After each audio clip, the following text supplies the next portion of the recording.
And this spring, bold neon colors are big, stripes are hot, but there's also another disturbing new trend taking hold. And this has to do with the way the models look.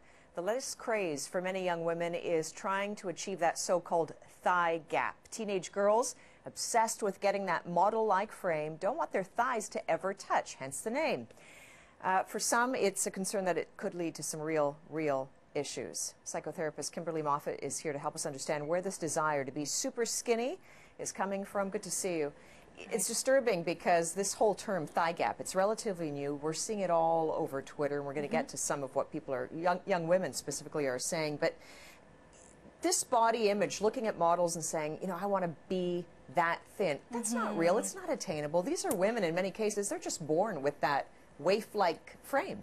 Well, absolutely. I mean, this is a trend, really. And if we look back at trends that have happened kind of in fashion and diet and exercise, we've had the six-pack abs, we've had the Pippa Middleton butt, and this is another one of those things that women are aspiring to. But it ignores their genetic dispositions, right? It could. Some women naturally have a body that would naturally have a thigh gap, and others don't. Some others might live in a healthy way their entire life and never achieve a thigh gap, and that's completely normal. Okay, so let's look at some of the conversation, because we mentioned this is, you know, a lot of this thigh gap, it's hashtag thigh gap, and it's feeding this issue. So some of the conversation, one person on Twitter says, I want to look like the girls off Pinterest. Another, finally starting to be happy with myself. And then there's this one, boots and jean shorts will look great this summer, and all of them with the hashtag thigh gap.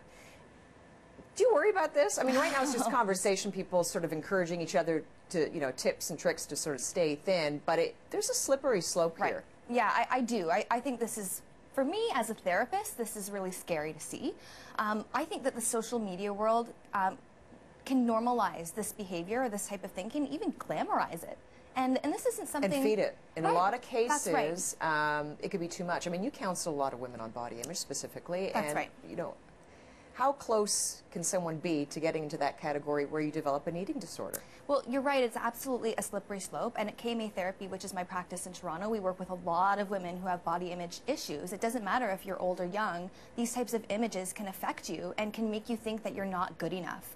So what might start as a diet and exercise plan to make yourself look your personal best, which of course is a great thing to want, can end up becoming something that's much more unhealthy and takes control over your life as opposed to you having But you're never going to stop someone's obsession to try and look good or be better, which in itself is not a bad thing. No. So what's that point of realization that, you know what, this is sort of the best that you should or can do, and let it go? Don't be obsessed with it. Right. Well, my best advice for women is to stop looking at your body as an achievement, or the way that your body looks as an achievement. Rather, look at your lifestyle as the achievement and what your body can do. So don't think of it as an end goal, but rather, you know, when you're exercising and you're eating right and you're doing all the things that can help you live till 80 without osteoporosis, I mean, that is the goal of a body, right? Right, and what about people like Beyonce? I mean, we just saw her performing at the Super Bowl halftime show. Yes. What an unbelievable performer. Gorgeous woman.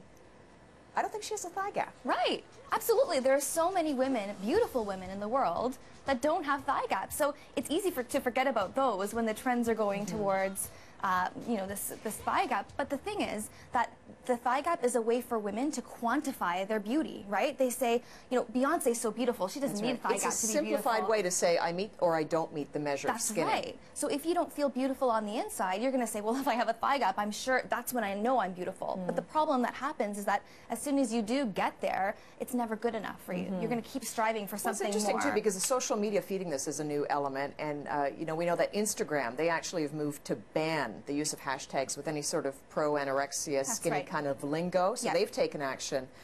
Twitter, you know, remains to be seen what they're going to do, if anything, on the front. But in the meantime, for women, there are things you can do, and just realize when it's not realistic, not attainable, right? Exactly. And I think parents have a role in this as well. So if you've got young girls, making sure that they're involved in things like sports and talents and activities that they can do that place the emphasis on them and their smarts and their talents as opposed to choose just the the way lifestyle their body looks. to attain those essentially healthy goals. That's right. Sense. Thanks, Kimberly. Thank you.